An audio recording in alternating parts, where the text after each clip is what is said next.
abanye bazosifica ngendlela.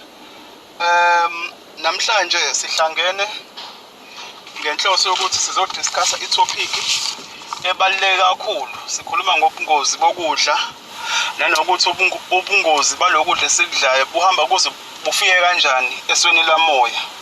So namhlanje ke sinesihambeli sethu esisihlonipha kakhulu, ubaba uBhoti Muzi Duma, odume kakhulu ku TikTok ngelika Vuka Africa TV, right? So ngizothatha ithuba ngiqale ngithi ongidlalela itopic yethu, then after that ngizobe sengenza hand over to ubaba uDuma, right?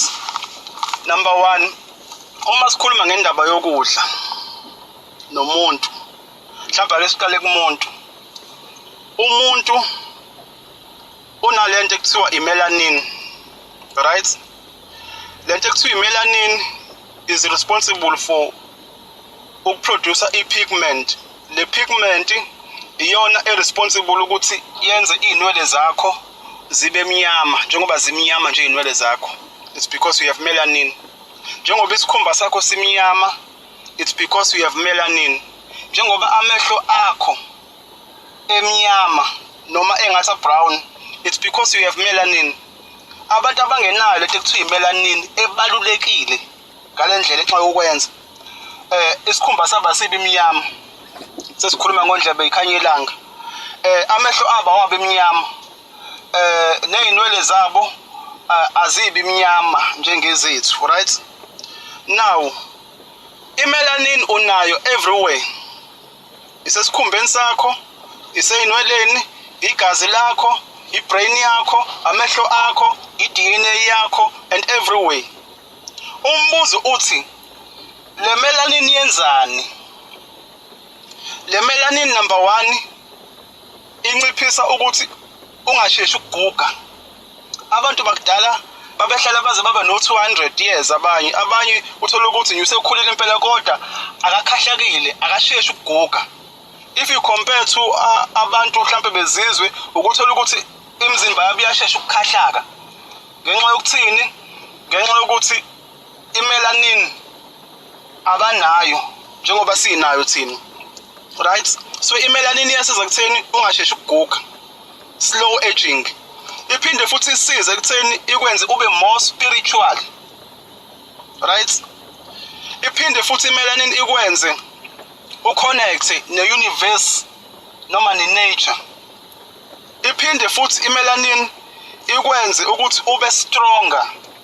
Mengithi ube stronger, if ubuka eyintweni eziningi mhlawumbe kuma sports, you will find ukuthi abantu abadominateayo abantu abamnyama.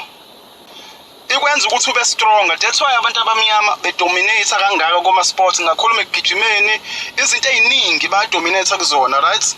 Iphinde futhi lento ekuthiwa imelanin ikwenze ube healthier noma ube nempilo, right? Iphinde futhi yenze ingqondo yakho isebenze ngobuhlakani nasezingeni eliphezulu. Le melanin le ifana nokuthi le kuwena ke manje ifana nani? Ifana nebattery, ngayifanisa nebattery ye-energy, right?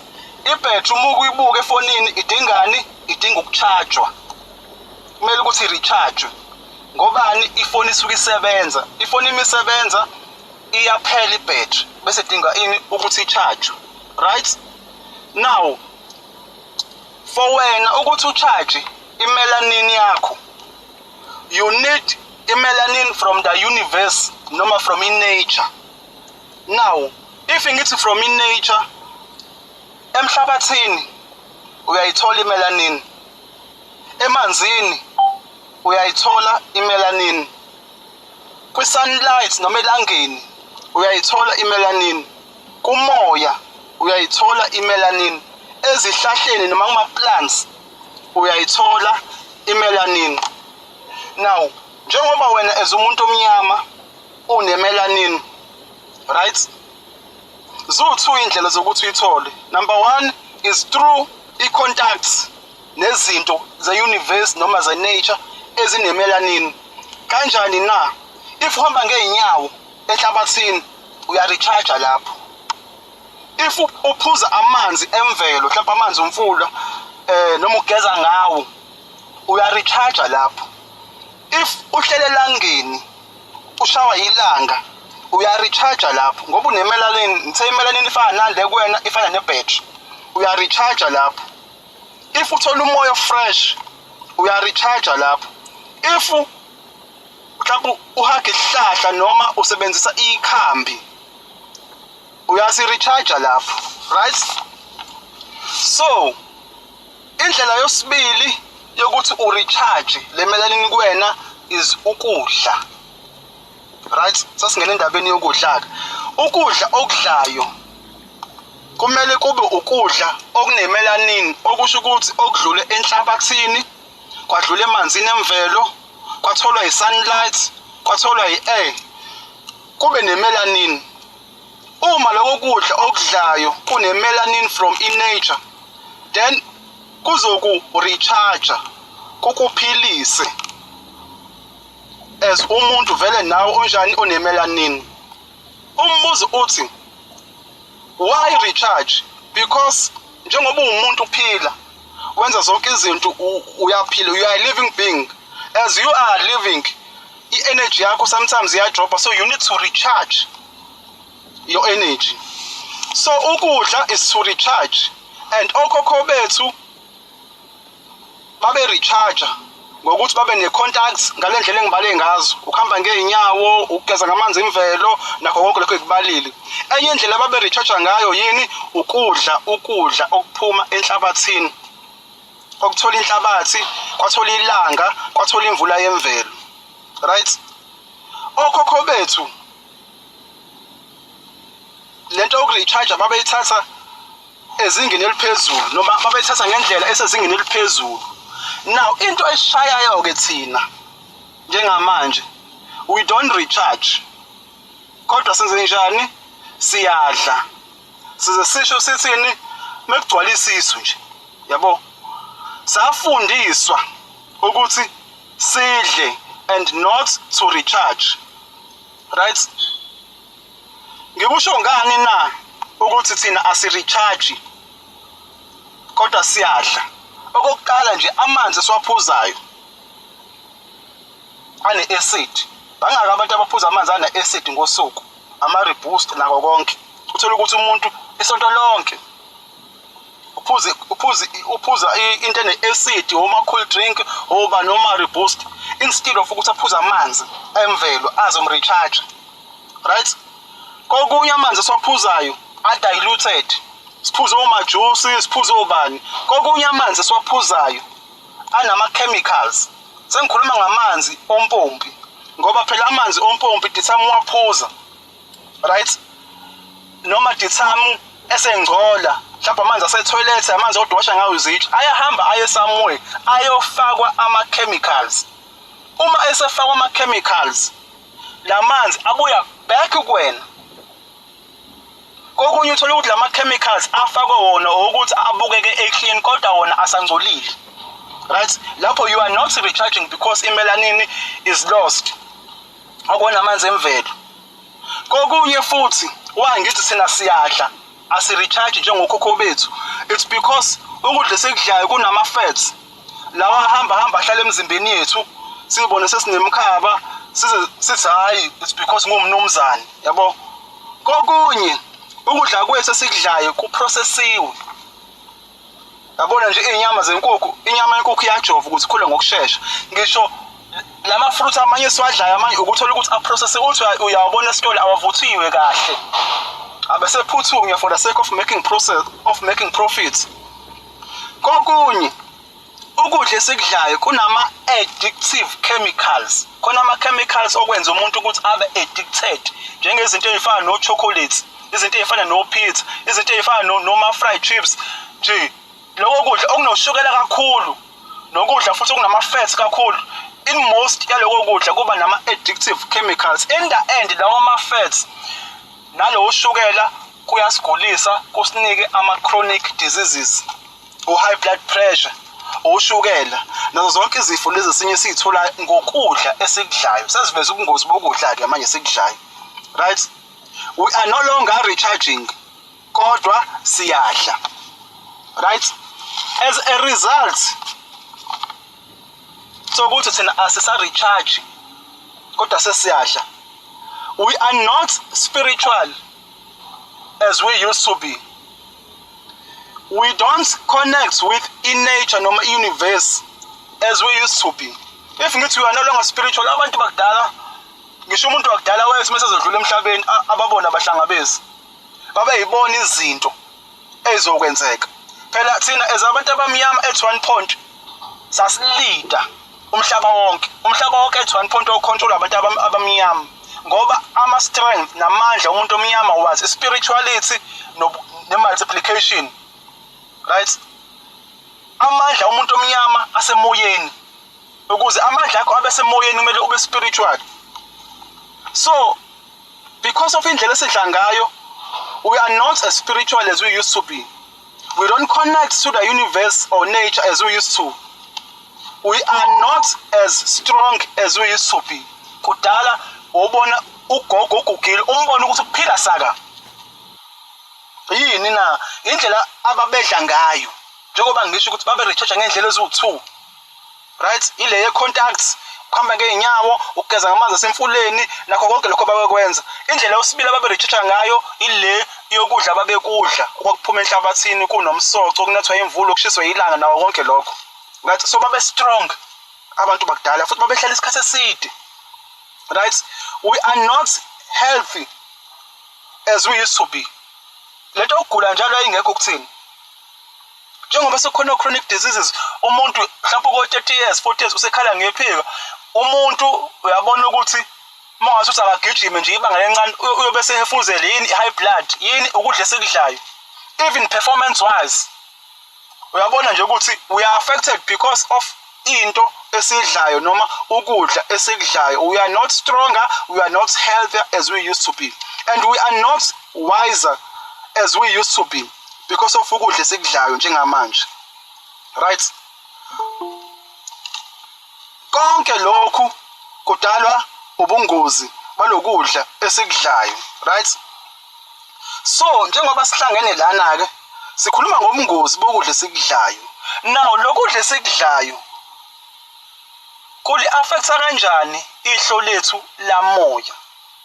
So sifisa ukuthi si break it down ukuthi kuli affecta kanjani and ikuphi lokho kudla, and siyacela ukuthi bonke abakhona maybe nemibuzo noma befisa ukuparticipate noma ba-add benze njalo.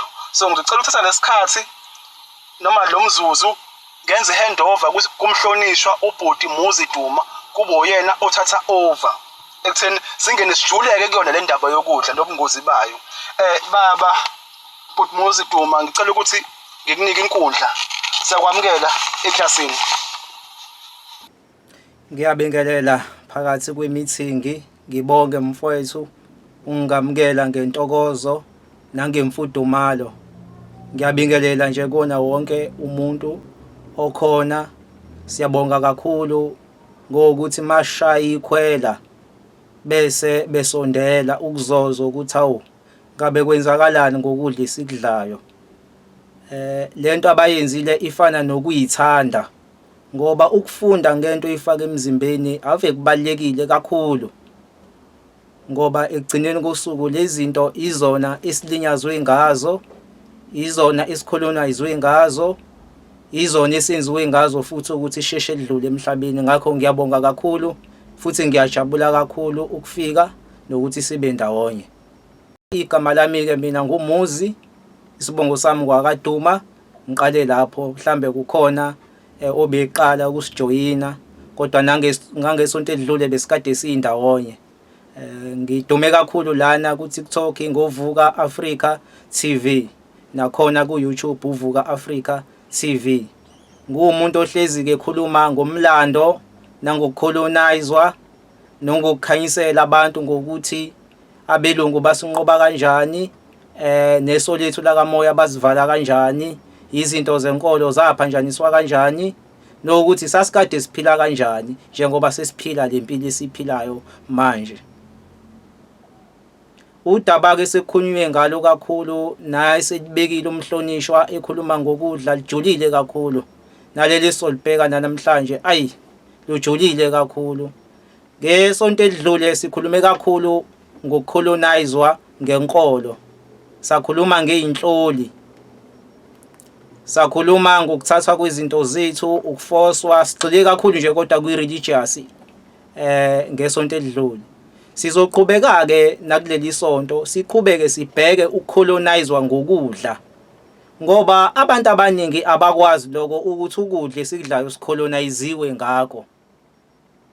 Ngoba ngalenkathi besinqobile abelungu, kwakufanele ukuthi beyiswaphe zonke izinto zethu. Ukudla esikudlayo njengamanje kahle kahle kuphendukezeliwe. Abantu abaningi abaqondi lokho, abakwazi lokho. Kunokudla abantu bakithi abake beyitshena ukuthi ukudla kwalana eAfrika ngoba nakho usazalwa kukhona lokudla. Sase sifunde ukuthi kwakukudla kwalana njengombila. Abantu abaningi muchaza udaba lombila ukuthi umbila kuona owethu lana eAfrika wafika nabacindezeli bayathuka kakhulu. Ngoba ukudla esikudlayo ukuhamba phambili kuthina ke kube impuphu. Impuphu ke iyona ehamba phambili futhi iyona esiyisebenzisayo kakhulu njengabantu abansundu. Kodwa mase sekuthiwa siyawulanda umlando kaMbila nowempuphu, ufika ukuthole lokho ukuthi le mpuphu lesisebenzisayo sisebenzisa impuphu eyafika nabacindezeli. Kade bebulale ukudla kwethu kwemvelo. Sasisebenzisa thina amabele nokunye esasikusebenzisa amasenza impuphu, sasingawusebenzisa umbila.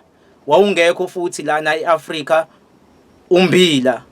Umbila kukona ukudla kwalana eAfrika, nempuphu futhi akuyona eyalana eAfrika. Konke ukudla kwethu ngalenkathi becolonizer bakureplace kabusha.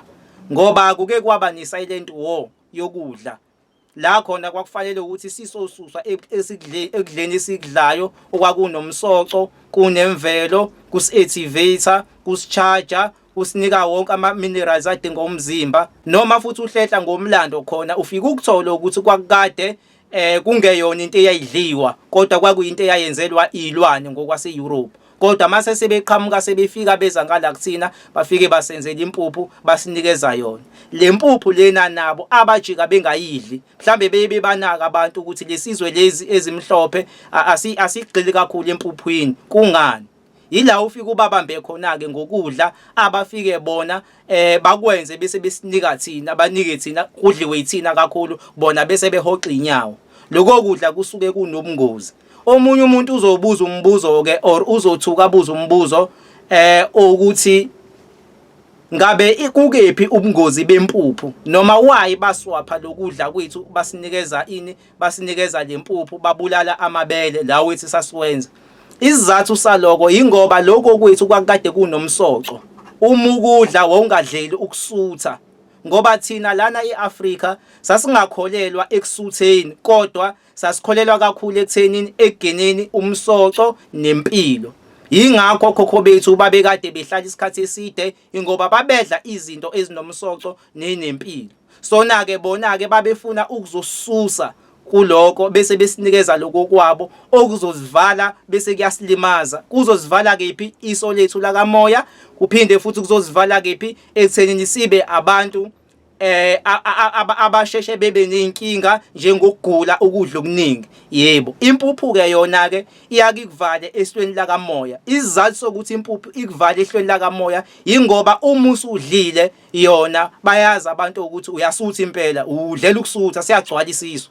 Lokhu okungadingeki uma umuntu ophilayo njenganathi sabantu bakamoya nje, sabantu abansundu, asikudleli ukusutha ngoba make wadla wasutha kakhulu uyablockeka ngokwasemoyeni. Okusho ukuthi kunezinto wena ongeke ukwazi ukuyibona ngokwakamoya. Ukudla kakhulu kuyakulimaza ngokwakamoya, kodwa ukudla kancane kube nje uthole lowo msoco ikona okukunikeza impilo. Yingakho abantu mabezothandaza kakhulu amabandla amanye bayeke befast bethi abakudla ukudla. Kungani? Ingoba basuke bezama ukuthatha amandla akamoya. Sona ukudla kakhulu kuyasilimaza kakhulu kwelakamoya, kodwa ukudla kancane uthola umsoco yikona okwakubalekile nesasikwenza thina ngokomlando wethu wasendulo. Sasidla into ezinomsoco futhi ukudla kwethu kwakade kusicharge. So bona mase befika nempuphu basifikela nawo ngoba sebethini beyifuna ekuthenini sidlele ukusutha base beyakubulala lokho kwethu. So ingakho ke ba replace lokho kwethu amabele base besinikeza impuphu.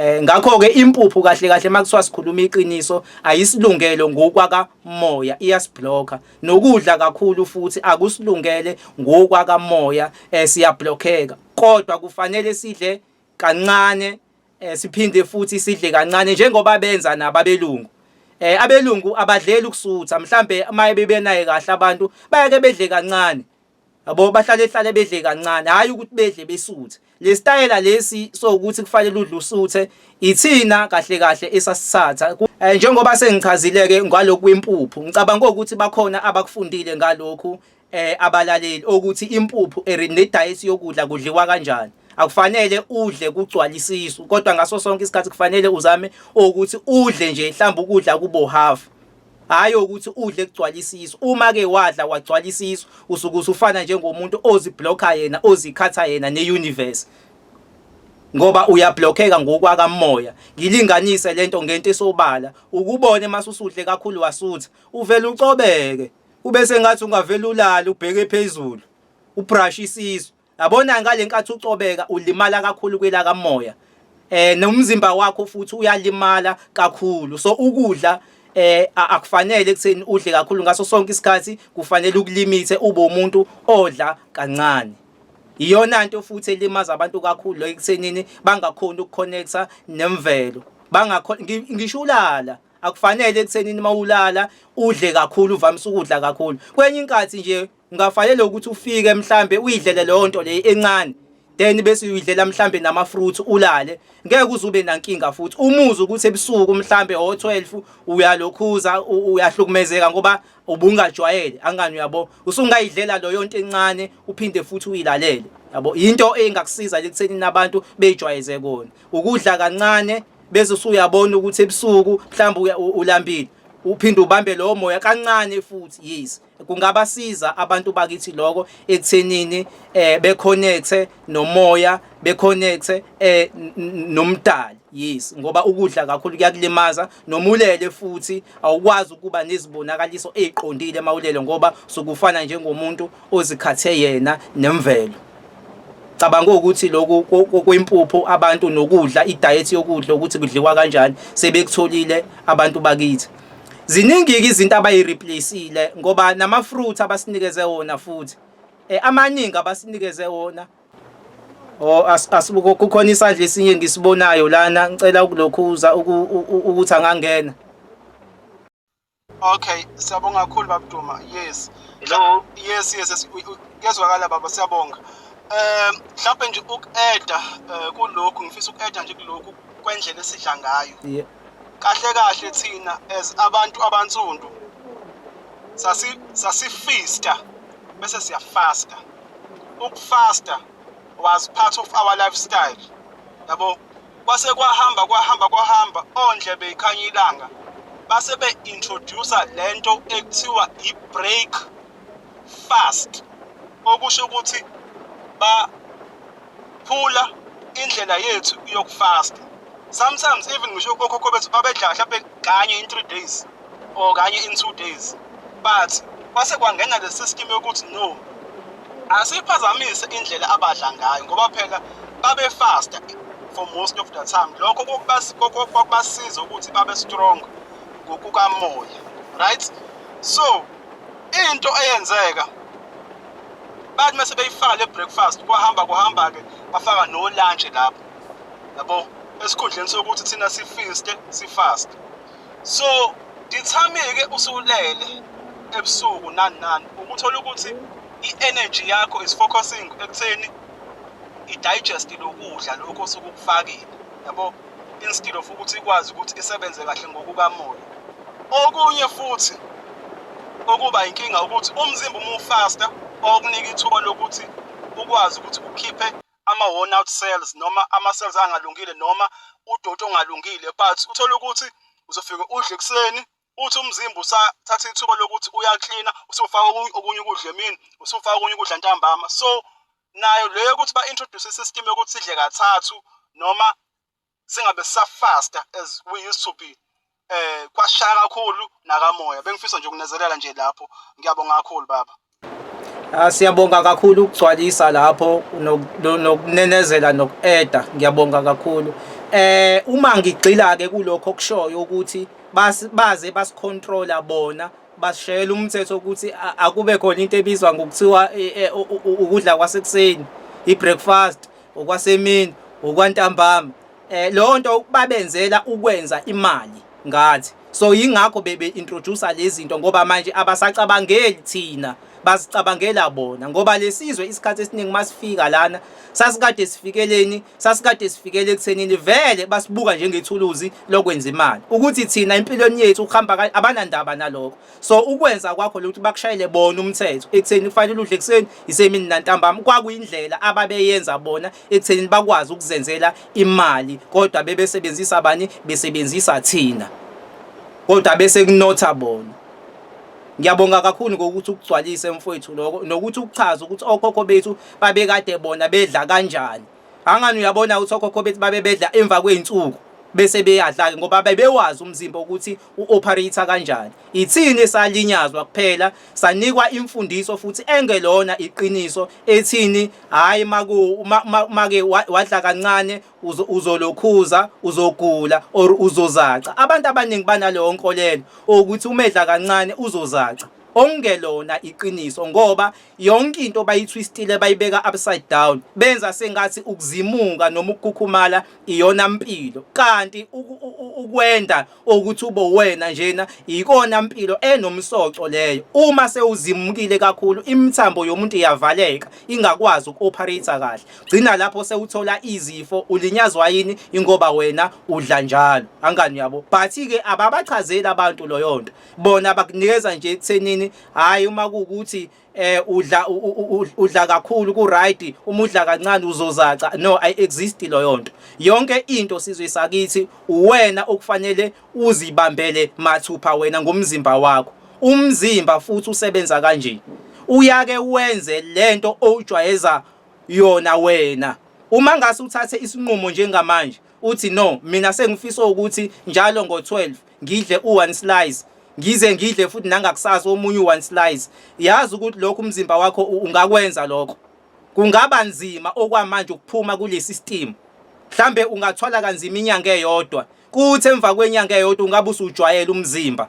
Ungakhona ukuthi wena uyiphilele nje ngo1 slice njalo ngo12 udle 1 slice umzimba ungajwayela loyo nto leyo usuyiqalile. So umzimba kahle kahle uwe ojwayezayo into ukuthi ufuna ukwenza kanje yebo.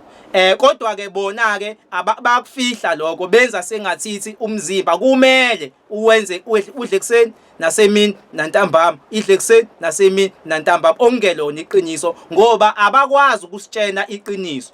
Ngoba if bengasitshena iqiniso bazoluza bona ngoba phela ama capitalist la baya capitalize ngathi benza imali. So mangase ke sitshenwe iqiniso sizoluza. Lapho ke thina siyashayeka njengesizwe ngoba siyalimala kwezakamoya nokugula futhi siyagula ngoba sengishilo ukuthi abantu bayazimuka nasemzimbeni. Uthola ukuthi sebengenwa izifo kalula ngenxa yokuthi bazimukile kakhulu bakhuluphele. Angani uyabo kodwa bona beyitshena ukuthi iyona impilo ngoba kufanele kube nje kanti cha akufanele ukuthi kube njalo kuyalimaza umzimba.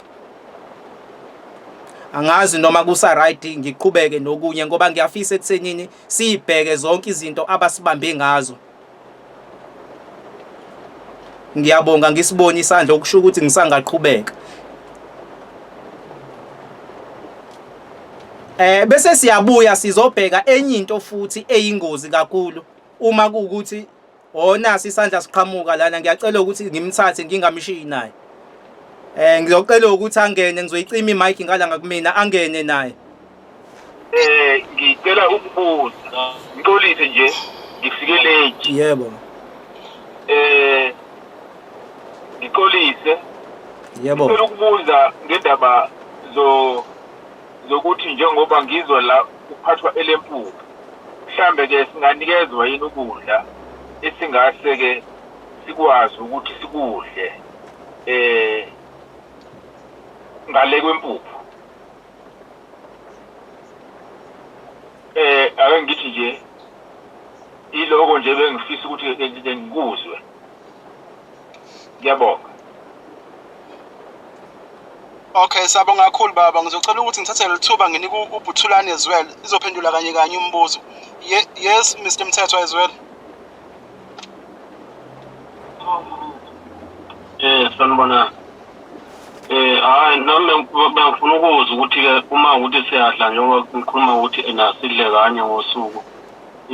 Abanye bayakhona ukudla ngosuku. Emanzini ke wona ke senza kanjani ngawo sigcina siwaphuze isikhathi esingakanani noma siwajahe noma nawo siwanciphisa ukwaphuza. Ma ukuthi senza kanjalo senza. Ngiyabonga. Bonga ifethi. Okay, sabonga kakhulu. Sizocela ubaba uMabhida asivalele i-microphone. Ngizobe sekunika i-guest yethu ukuthi iphefumulo ngembuzo ebuziwe. Mr. Duma, the floor is yours baba.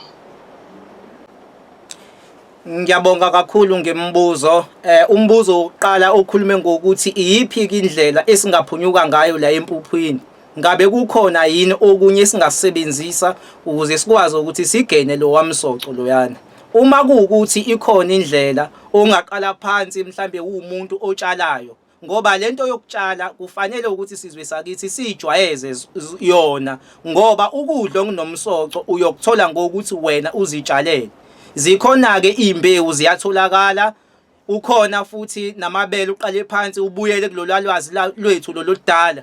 Uqale phansi uyitshalele wena uzenzele wena yonke into.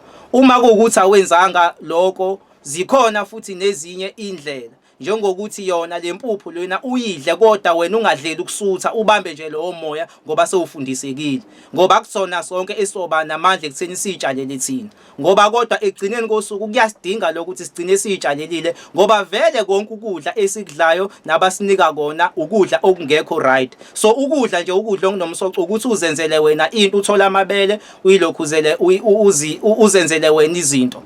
Ungabe ukuthi uyenzela ubuyele back ngamanye amazwi ekudleni kwethu kwasendulo lokwemvelo vele. Yebo iyona into engakusiza ke leyo.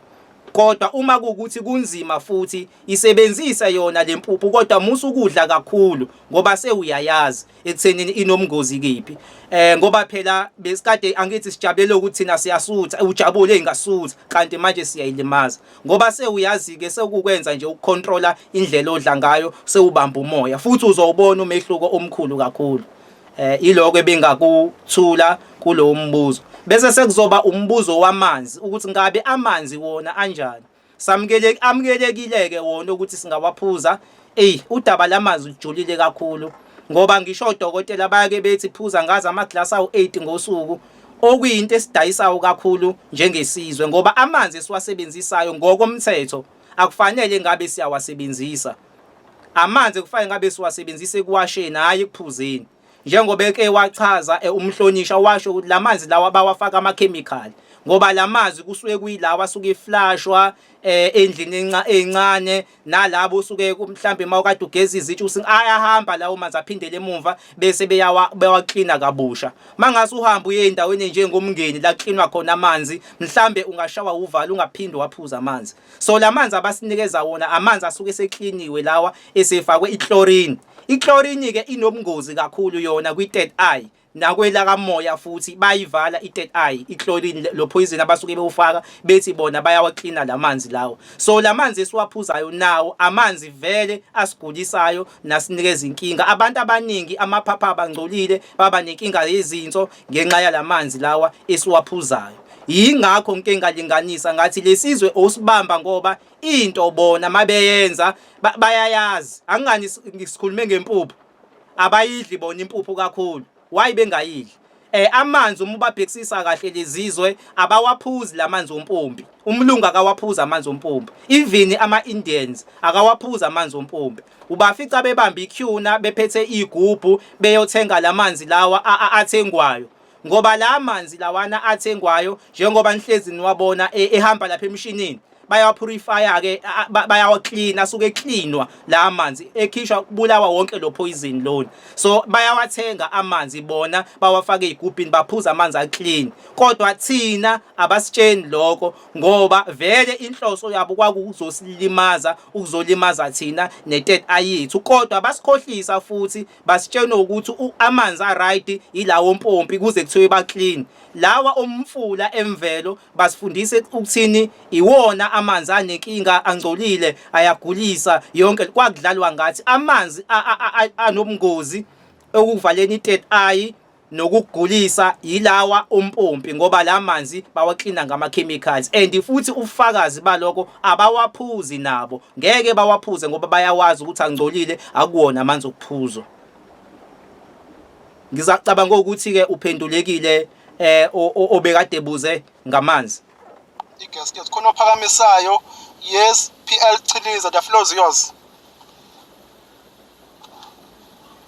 Ngibingelele egroupini, ngiyabonga kakhulu ithuba. Ngiyabonga kakhulu nje bafethu into eniyenzayo obebalekile. Iyasiza ngenibongo ke yithina. Ngibonga abafanele abakhulu nathi. Inkulumo ikhuluma ngicela ukufakaza khona konke esikushilo kuyiqiniso.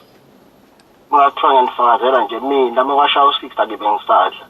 Kuyistory eside ke kona ukuthi ngaqala kanjani. Kodwa mashaya u6 nje ngibe ngisadla. Amanzi ngayekiswa, amanzi omfula, amanzi ompompi ngayekiswa. Ngiye ngisiza amanzi emvula nawo mengiwathola wafaka ethangini ngisebenzisa i-activated charcoal ukuthi ukuze akwazi ukuphineka nelokhuzana ne-alarm ukuze akwazi ukuphineka bese ngiyawaphuza. So lokho enishoyo kwamanzi nokudla, impupha ngisebenzisa i-millet, ngisazi kuthiwa i-millet kanjani, kodwa uphoko ngisebenzisa uphoko, ngiphinde ngisebenzise ilokhuzana amabele. Ngibona into engisebenzisayo uphoko ngilithenge lapha ka-Dischem. Amabele atholakala-ke ey'tolo kweseyimpuphu vele ukuthi ayabiza-ke. Uphinde ngisebenzise namabele engasebenzisa etshwaleni. So konke le nikushoyo ngiyakwazi, ngisengaphuma empuphweni ngaphuma kweyiningi izinto lesi, kodwa ngikhishwa ngendlela ethize ngoba bengingazi ukuthi kwenzekalani empilweni yami. Ngazibona nje sathi nginokugula okukhona. Mawasha u6 ntambama nje sekuyaziwa mina ngeke ngisadla. Makuthiwa u6 ngishayele ngikuphi, ngakuthiwa bengihambe ekuseni ngingadlanga bese ngiphuza amanzi. So wonke lento enishoyo bafethu ayiqiniso, impilo engiyiphilayo okunye kwako le nikushoyo. Ngiyabonga. Hayi, sabonga kakhulu baba ukufakaza. Sabonga kakhulu. Bamabhida ke ngicela ungehlisela isandla nje lapho ngoba ngiyacabanga ukuthi isandla esidala. Mr. Duma, the floor is yours baba. Ngicela ukhanda over. Yebo. Ngiyabonga kakhulu, ngibonga nje nokuthi ufakaze usukumo ukuthi wena waba nenkinga kwabantu abadala abakuyekisayo lezi zinto ngoba babazi ubungozi, unenhlanhla kakhulu, kuyinhlanhla lokho. Nathi ke safundiswa kanjalo lonto, satshenwa abantu abadala ukuthi asenze kanje ngoba siyelimaza kanje. So manje lolu lwazi makukhona nabanye abaphakamayo bekuveza lokho, siyajabula kakhulu ngoba baningi abantu abazofunda ngoba abanye abantu aba-understand ukuthi kungani nenza lezi zinto nokujula kwalezi zinto ukuthi sihamba ibanga elingakanani. Ngakho ngiyabonga ukutheni usukume ukwazi ukuveza lokho ekutheni no iyona impilo nawe lento wayithola emoyeni ukuthi kufanele uyenze. Yebo kunjalo, lezi zinto lezi ziyasilimaza njengoba usibona siyisizwe singakhona ekutheni sikhule kwelaka moya, sidlala bona ngazo zonke izinto ingoba vele basiblockile, basebenzisa kona ukudla lokho. Ngibonge kakhulu namabele. Ngicabanga ukuthi ubaba usezobambelela kukona ke ekuthenini asale sesebenzisa wona, kodwa mina ngiyakuphasisa mayikhona indlela sizwe sakithi asitshaleleni izinto ngoba nazo lezi zinto ezinye esithengayo kubona azikho 100% ngoba izinto zonke bazenza ngo shortcut. So indlela elula nokudla ukudla okuclean njengendlela zitshalele wena into bese uzenzele wena nje yonke into mayikhona indlela. Asike siqhubekeni futhi sibheke okunye ngoba lezi zinto lezi othola ukuthi labantu laba basibambe ngazo ukuzivala ekutheni singaconnect nemvelo. ezinye bayisebenzisa daily, into esiyenza njalo singanaki. Angani yabo sikhulume ngani ngokudla, sakhuluma ngamanzi. Bese zoba khona okunye-ke futhi abantu abangakunaki okujulile kakhulu nabasibambe ngakho.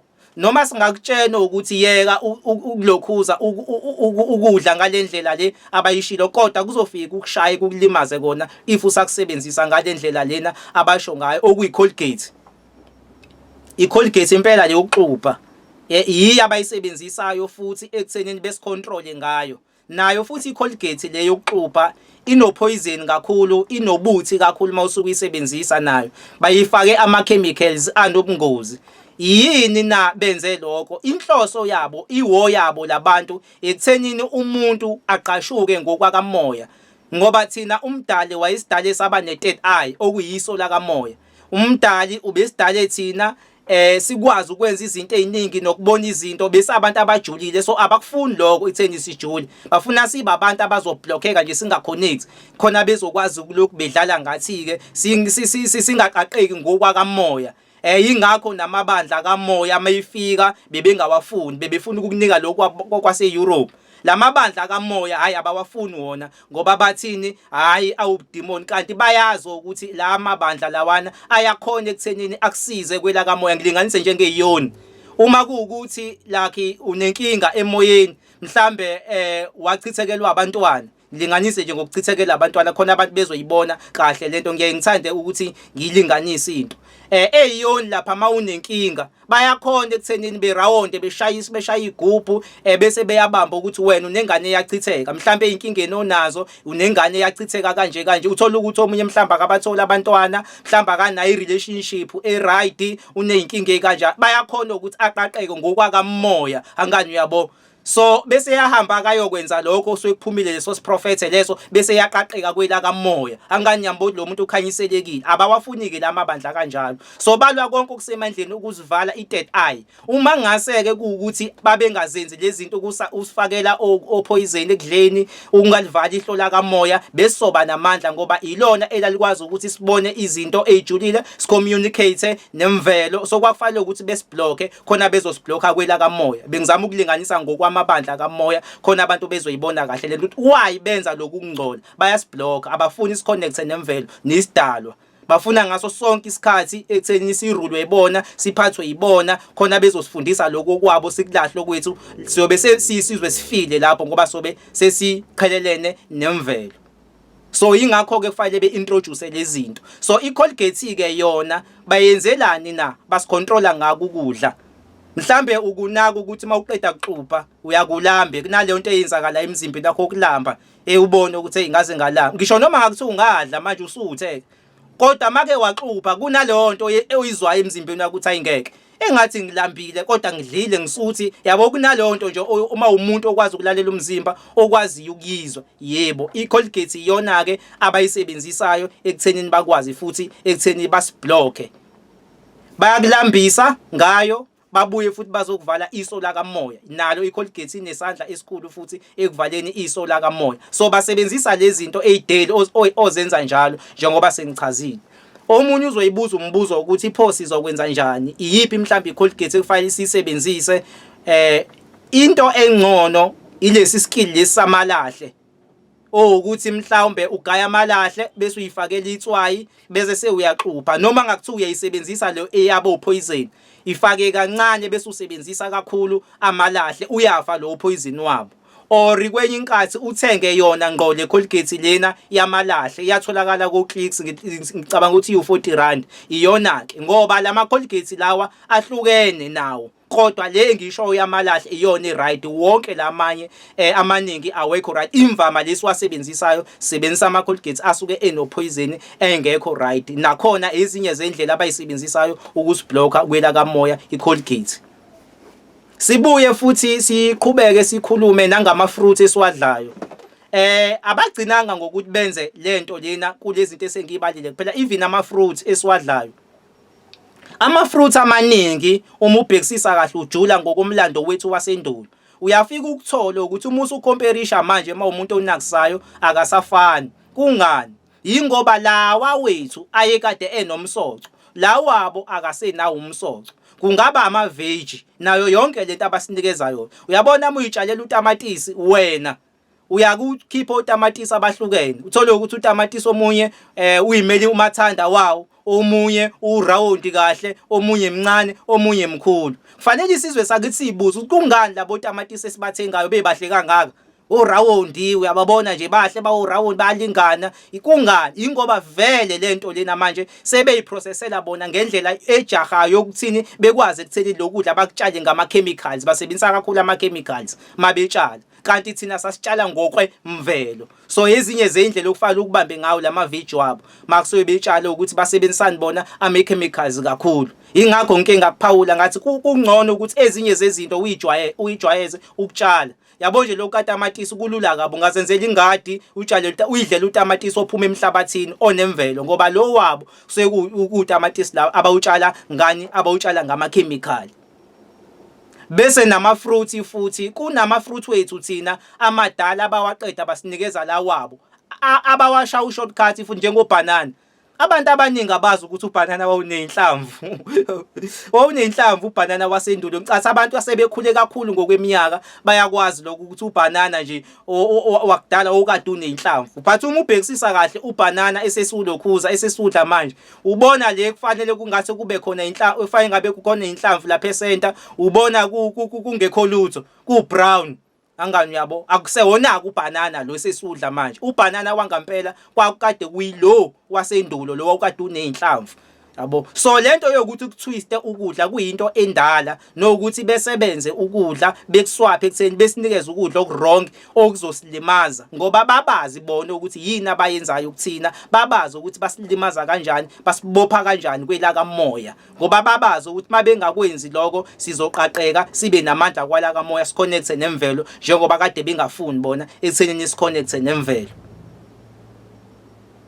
So angazi noma mhlambe kukhona abafisa ukukubuza ngabashiya kakhulu abantu sikwazi ukuthi siqhubeke nokunye. Mekhona mhlambe onombuzo. Mawuthi akekho futhi sikwazi ukuthi siqhubeke sichaze nokunye.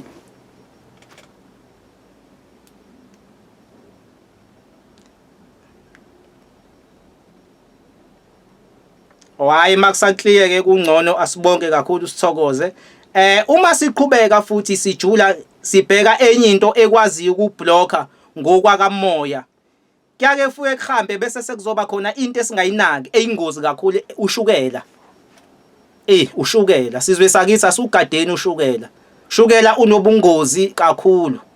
Unomngozi kumuntu omdala, kunobungozi einganeni. Izifo eziningi esinazo ushukela unesandla. Amafutha anesandla. Ushukela ke wona uma sithi siyawubheka, ushukela ke yiwo futhi okwazi ukuthi usibloke, usingcolise umzimba wethu. Njengoba siphila thina, umdali wayekade sidale kanjena. Sifike sibe nemizimba yakamoya emibili. Angani lo mzimba lwesinawo igobhozi. Kunemzimba owumoya umuntu. Lo muntu uma eseshonile ukubona emakhazeni mehamba eyolanda khulunywa nehlahla, kusuke kukhulunywa nomoya wakhe, kusuke kuyena kodwa kukhulunywa ngalo muntu owumoya. Abantu abaningi ke abakwazi lokho ukuthi kunesinye isidalwa futhi esigada lo wamzimba loyana, ngoba lo wamzimba loyana owumoya lo wakho osuke kukhulunywa nawo lapha mawusuke ulandwe emakhazeni mawushonile, uwiki kakhulu lo wamzimba. Kunesinye isidalwa futhi esigada lo sidalwa lesi okuyiwona lo mzimba osukula. Ingakho lo mzimba utshenwa sesiyahamba manje imani manje ukuthi nokuthi ngoba lo mzimba loyana uwiki kakhulu, fanele kusebenze omunye umzimba owuNkulunkulu. Ingakho ke kuthiwe thina siyithempeli likaNkulunkulu. Lesidalwa lesi esiphila kuwena, lesi esithi uma uzokwenza into embi bese kusho khona qala ungayenzi lento, kube khona esinye sothi yenze leyo nto. Yabo, ileso sidalwa leso yise siguidayo. Yes, lo mzimba loyo ubizwa ngokuthiwani, ngoba seyisibizo ngokuthi umuntu umfanekiso kaNkulunkulu, umzimba uyithempeli likaNkulunkulu. Kusekhunywa ngalesa sidalwa kuyiqiniso, njengoba siphila naso lesa sidalwa ngaphakathi kuthina. Sibucayike lesa sidalwa lesiyana, ngoba make sahlehla kuwe siyalokhuza asikwazi ukuguide. So impi yabo futhi enkulu bebesazi ukuthi thina singobani. Thina azizazi ukuthi singobani. abantu abaningi bazokuthi nje umuntu hayi uyigadelwe ufike kubo yena nalesi sidalwa lesi sinyade ngisisho kanti cha zintathu idalwa esiphila ngazo uwena mzimba bese sekuzoba umoya oqala nowesibili lo wesibili iwona okuconnectisa nemvelo iwona okugayidayo make kwahlehla wona kuwena ke kuphele ngawe so naku ushukela usebenza kanje ngoba bengifuna uqala lapha bese ngaba ngizochaza ushukela umzimba uyawungcolisa ukwakhela ini inyongo igazi lingcole lesidalwa lesi ke siyaphila kuwe ngaphakathi once umzimba wakho wangcola asikwazi ukuconnecta nawe awukwazi ukuconnecta nasa awukwazi ukuconnecta nemvelo nomulele ebusuku ngoba thina ama message amaningi siyawathola ebusuku kodwa uma umzimba wakho ungcolile awukwazi ukuconnecta naso siwathola ngani ama message siwathola ngamaphupho umzimba wakho make wangcola uyake lesasidalwa lesasiyaqhela kuwena ngoba umzimba wakho ungcolile asikwazi ukuconnecta nawe ngamaphupho nemndeni yakini futhi eminye ayikwazi ekuthenini iconnecte nawe ngamaphupho so uyablockeka ekuboneni izinto yingakho uma umuntu ephupha kabi ubuzwa igama elilodwa hayi inyongo khipha inyongo okusho ukuthi umzimba wakho ungcolile ingakho kuthiwa akakhipha inyongo ngempela uyikhipha inyongo awuqala umzimba wakho operate kahle angani uyabo ngale nkathi unenyongo uphupha kapha amaphupha amabi yini umzimba wakho ungcolile so ushukela ukusifakela ushukela nokudla kakhulu ushukela nokuthi sudla ushukela kuyasiblock kuyasilimaza futhi kwela kamoya basuke bezama ungcolisa lesasidalwa lesiyana basuke bengafuni ukuthini isiconnecte nomoya nemvelo futhi besicolonizer kwela kamoya kodwa besebenzisana ushukela angani thina sazi sidlela ushukela nje nezifo ke futhi bake ziguliseke usifo sikashukela udala ukudla ushukela kakhulu so noshukela futhi ezinye zezinto ekufanele sigade ngokomthetho masikhuluma iqiniso ushukela kufanele mawunamandla okuyeka uvela uyeke ungawudli ngisho itiye makade uphuza itiye ufawula uvela uliyeke okungcono uthole uju uphuze ushukela or usebenzise uju esikhundleni sikashukela yiloko okusizayo mawuzoyiphuzela itiye nje kakhulu ilona ke lilimaze kakhulu abantu itiye eliyingozi nokho ngoba lihamba necaffeine itiye mangikhuluma ngecaffeine ngikhuluma ngedrug masikhuluma ngetiye sikhuluma ngedrug uma uphuza itiye awufani nje angeke uyihlukanise nomuntu o-addicted ilento lena ama-drug ngoba netiye hamba uliphuze bese usoloko ulifuna njalo uliphuza njalo ingoba itiye ikakhulu ama-tea bag bawafake upoison lo poison lona okuyiwona owenze ekuthenini ulihalele njalo awumagineke njengoba uhalela itiye njalo uliphuze ekuseni omunye uliphuze ekuseni athi medla aphinda aphuze itiye awumagine lo shukela ufaka emzimbeni wakho ukuthi ungcolisa kangakanani umzimba wakho igazi lakho lingcola kangakanani angani uyabo so itiye ke ezinye zezinto abasinikeze zona noshukela ekuthenini usiblock kwela kamoya ungcolisa umzimba khona singeke sikwazi ukuconnecta nemvelo cabanga ukuthi bayibona abalaleli lento engizama ukuyichaza ukuthi ushukela ubungozi bawo kukephi ukukhatha kephi ushukela yebo bangcolisa umzimba wakho khona ungeke ukwazi ukubona izinto eziqhamile nasebusuku yebo njengoba kade ngilinganisa nomuntu onenyongo ukuthi me uphupha kabi uze kuthiwe ekhipha inyongo akhipha inyongo aqina umzimba abe right so engizama ukukusho ngaso sonke isikhathi umzimba wakho kufanele uhlezi uhlanzekile kufanele ube umuntu okhipha inyongo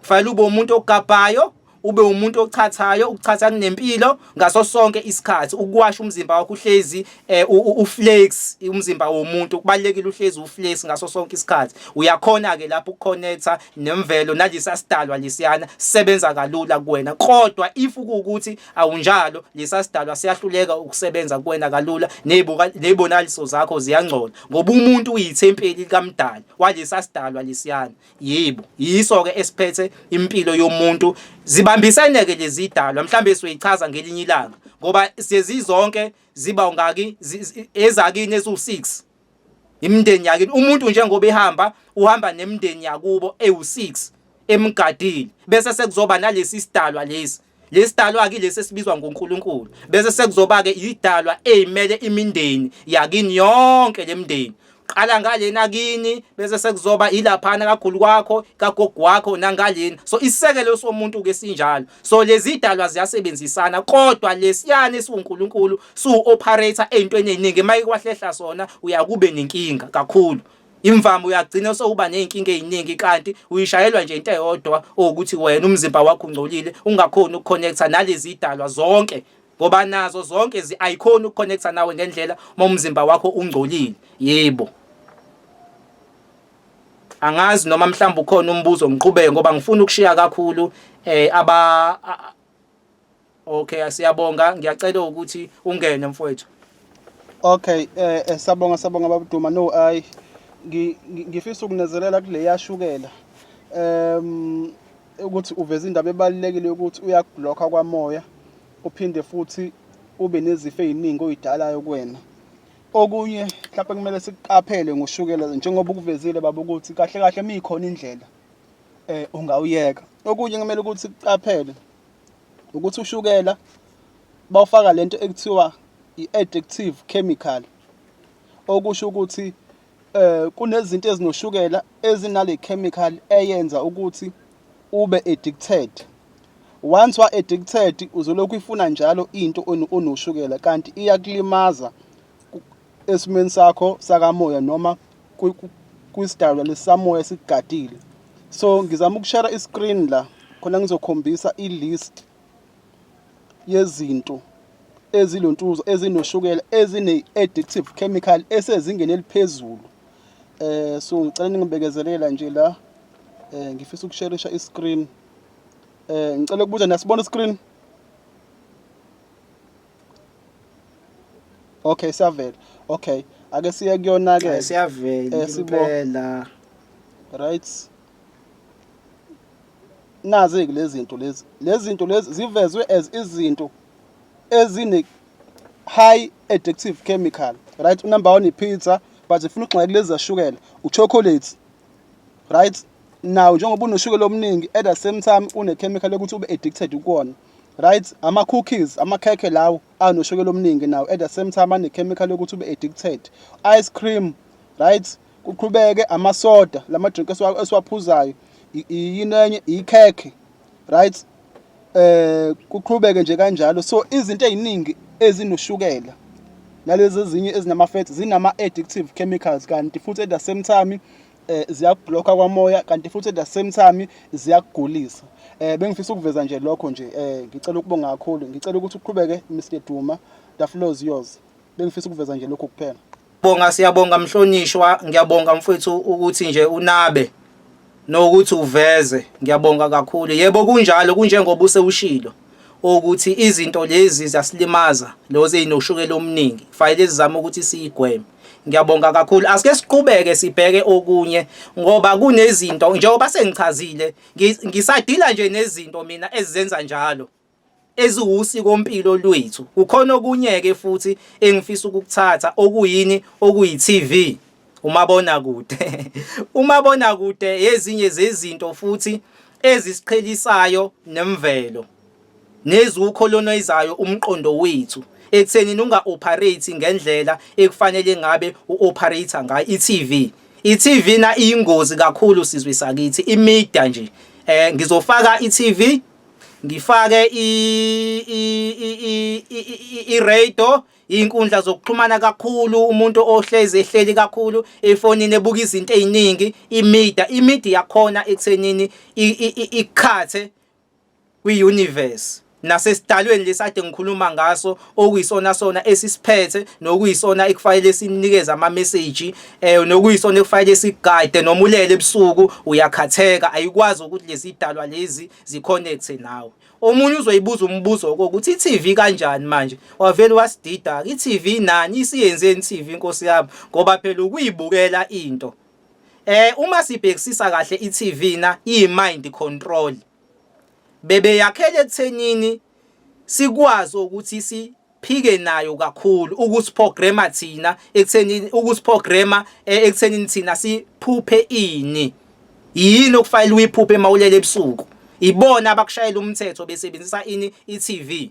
Okay, angilinganise khona bezoyibona lento mhlawumbe uyakubona makade ubuka imovie enelento lena esabisayo uthi mulele ebusuku umqondo wakho awukhoni ukufocusa elokhuzeni ekulaleni nje lokwemvelo uyakubambe leyanto kakhulu ade uyibuka lapha ku TV ugcina nawe usewusaba usewuthuka or usuyiphupha lento ebusuku angani uyabona ukuthi ubambezele kangakanani fanele ngabe kunama message afikayo kuwena kukhulunywa nawe kodwa manje umqondo wakho usabambelele lapha yana kulento kade uyibuka ku TV bengifuna ukulinganisa ngento esabisayo khona bezosheshe beyibone akuyona ke into esabisayo kuphela ekwazi ukubamba umqondo wakho nezinto oyibukayo ku TV istory yonke into oyibukayo lapha ku TV iyakhona ekutheni nihlale la emqondweni wakho ungakwazi ukuconcentrate ngokwakha moya ngoba umqondo uyakufane nomdali kumuntu umqondo ubaluleke kakhulu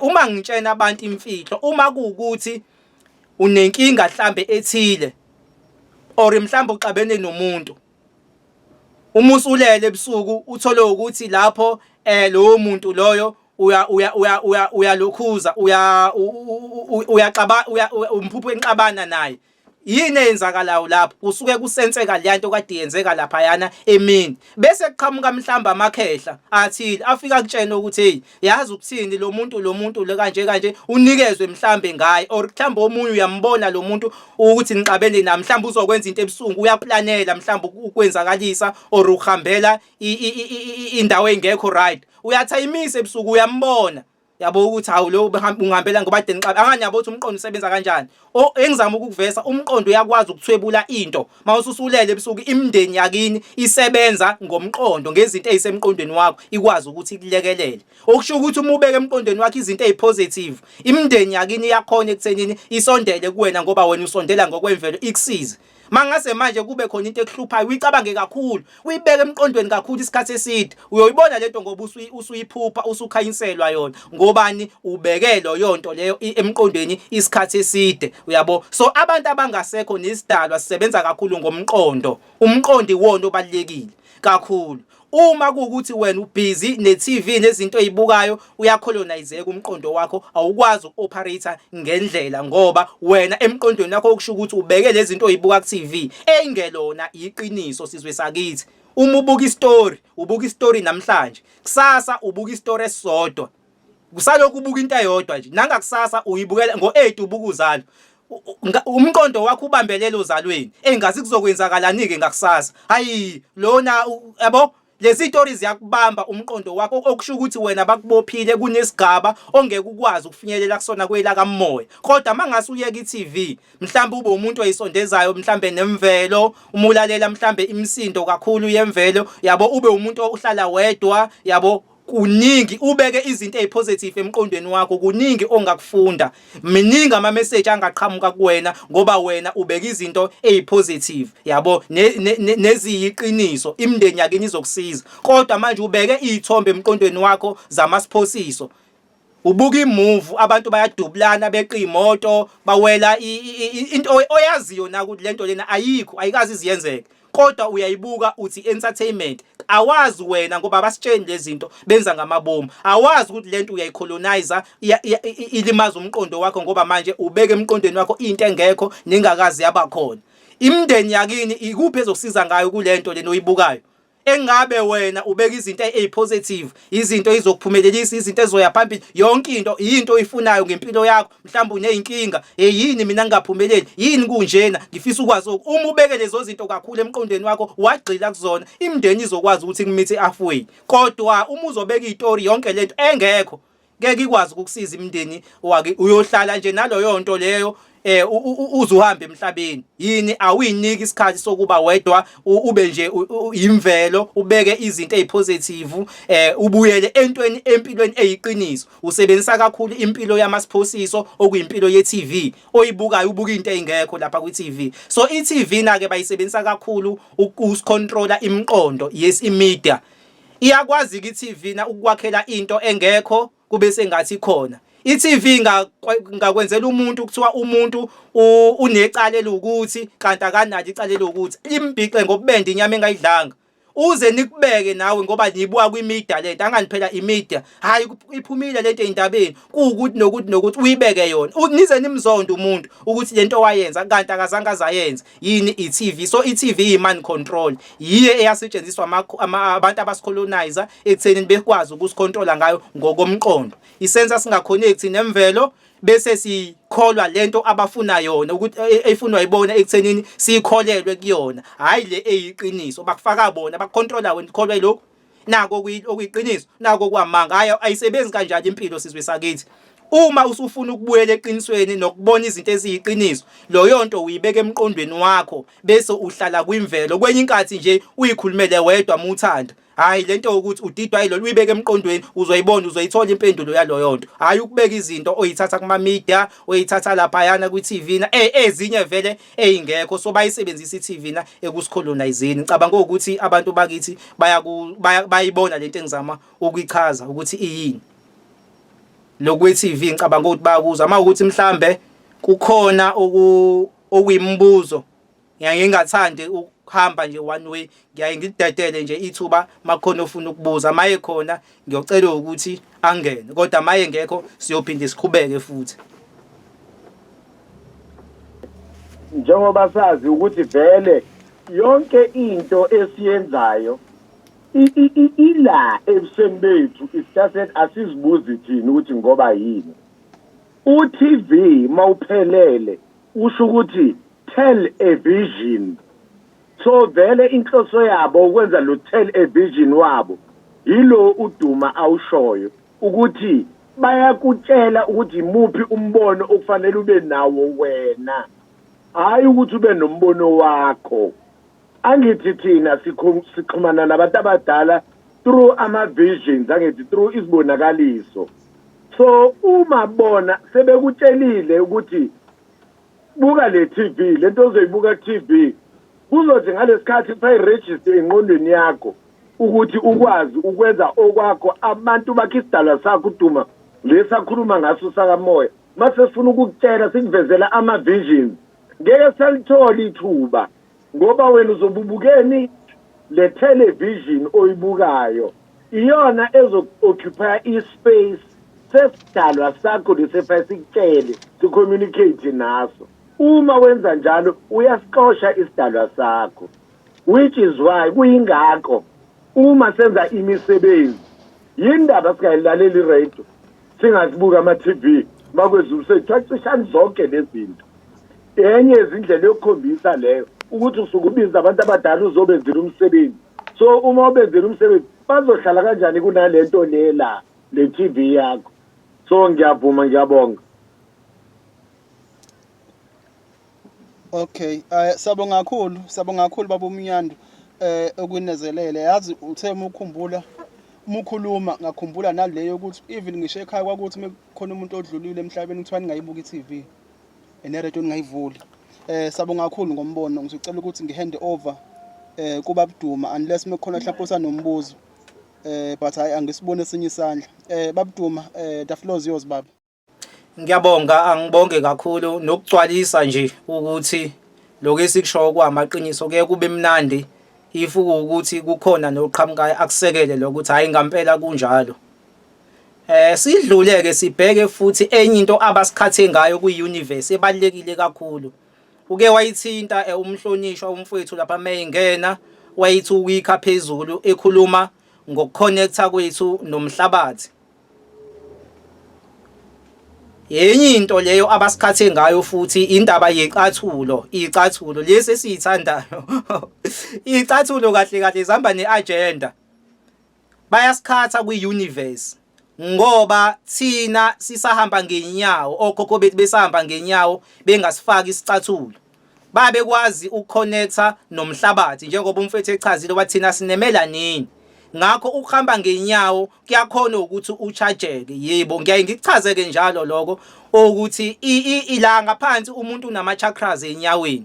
Kunemkenke khona la ngaphansi. Uma uhamba ngenyawo ukuthinta umhlabathi ngakho le kune energy oyilanda emhlabathini engena ngaleyo mkenke bese iyakucharge ngaphakathi njengomuntu wemvelo. So ngokwasemoyeni uba namandla uyachargeka. So ukuhlala ushiya icathulo noma uhlele egcekeni uyihlalele nje lokhuzeni egcekeni ungayifaki icathulo uyihambele ngenyawo kuyasiza kakhulu lokho ukwazi ukconnecta nemvelo. Kwenye inkathi futhi uyihlalele nje phansi ubeke inyawo like sakumeditator ubekele inyawo zakho uconnecte nje nemvelo yabo. Sona ke icathulo ezinye zezinto abayisebenzisile ekusikhatheni futhi neuniverse kunamandla esifanele siwalande lapha emhlabathini asisawatholi lamandla avinjwe yini avinjwe yicathulo. Neinwele futhi ngokomthetho inwele akufanele ngabe inwele siyayigunda thina sizwe esinsundu.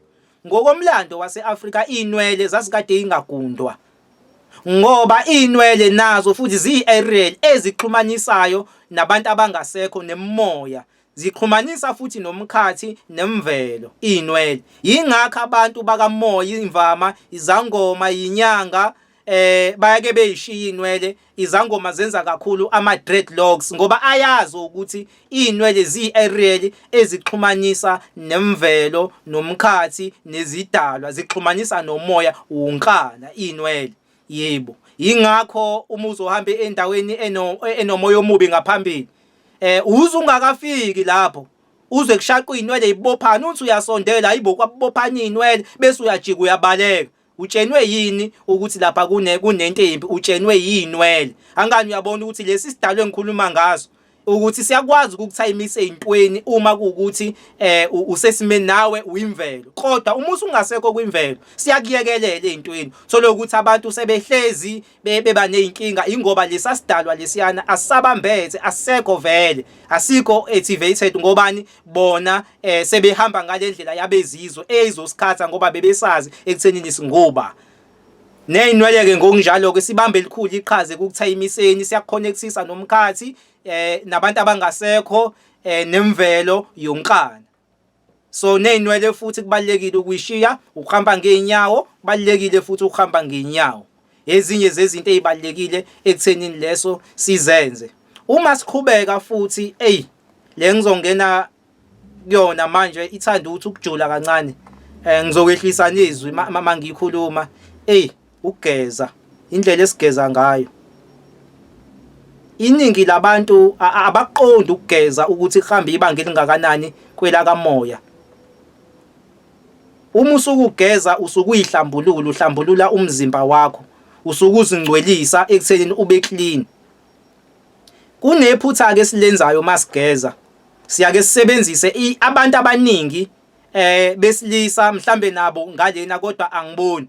Kodwa abantu abaningi abakhona emhlabeni ngaba ukubupha ubulili bayeke besebenzisa ithawula elilodwa. Kuyingozi kakhulu lokho sizwe sakithi ukugeza usebenzise ithawula elilodwa kulesi sidalwa lesengishoyo ukuthi naso siyakugada ngoba lesasidalwa siclean kakhulu. Yabona ngale nkathi usebenzisa ithawula ugeza ngalo mhlambe uzogeza umzimba wonke.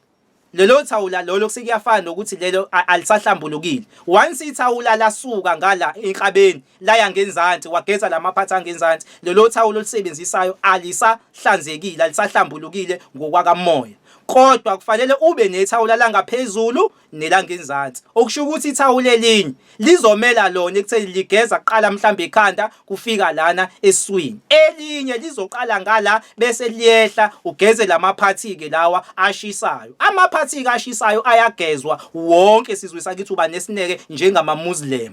Yabona ama Muslim ngendlela ageza ngakhona nangendlela masuke eyendlini encane ayakunakisisa lokho kodwa thina ngoba sifundisekile kwela kamoya ngokuyingcwelisa ukuxhumana nesidalwa siyake siwahleke hayi basebenzisa indwangu hayi sikwenza ijoke. Baningi abantu engeke ngibabone lonto beyenza ijoke kanti abazi ukuthi kwela kamoya ihamba ibanga elingakana.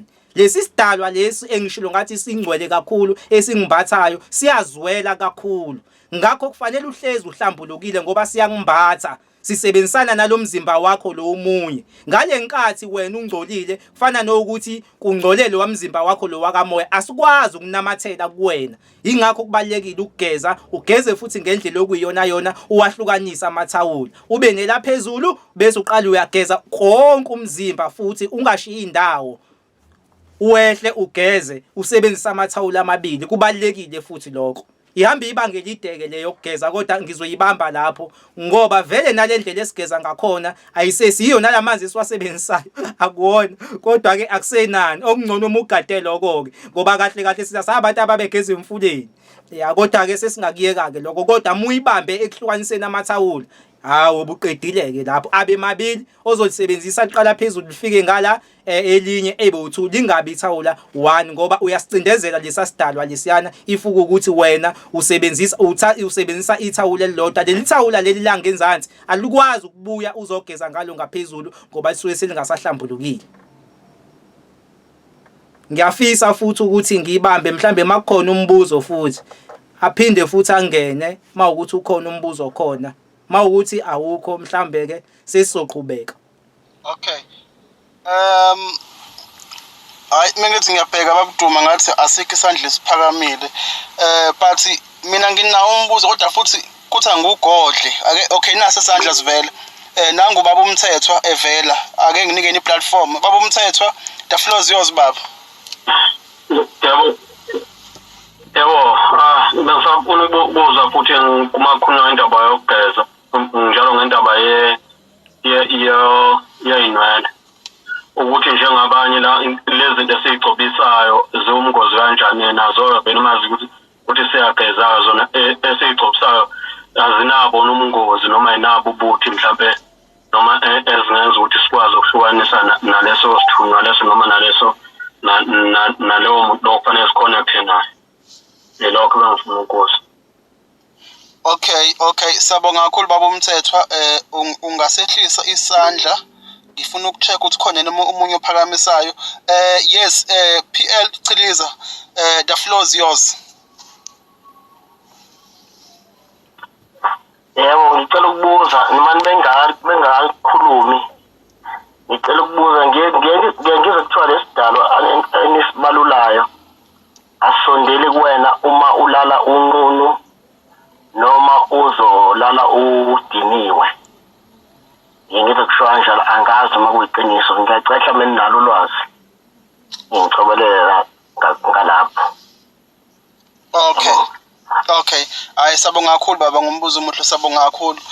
Ngicela ukucheck ukuthi ukhona mhlawumbe omunye futhi onombuzo Mr. Chiliza ngicela ungehlisela isandla sakho nje musuthola ithuba. Before ngidlulisa intambo kubabuduma ngabe ukhona mhlawumbe omunye nombuzo. Okay engathi akekho. Ngicela uku-add nami umbuzo lapho ukuthi ukugeza ngamanzi ashisayo kona ngabe kukhona la kuphazamisa khona esweni lomoya. Ngiyabonga. Ngicela ukuthi ngikunike ifloor Mr. Duma. Khona isandla siphakamayo. Yes Mr. Chiliza. Ngikhohlwa ukubuza lokho kusorisha indishi ukuthi indishi yokugezela khona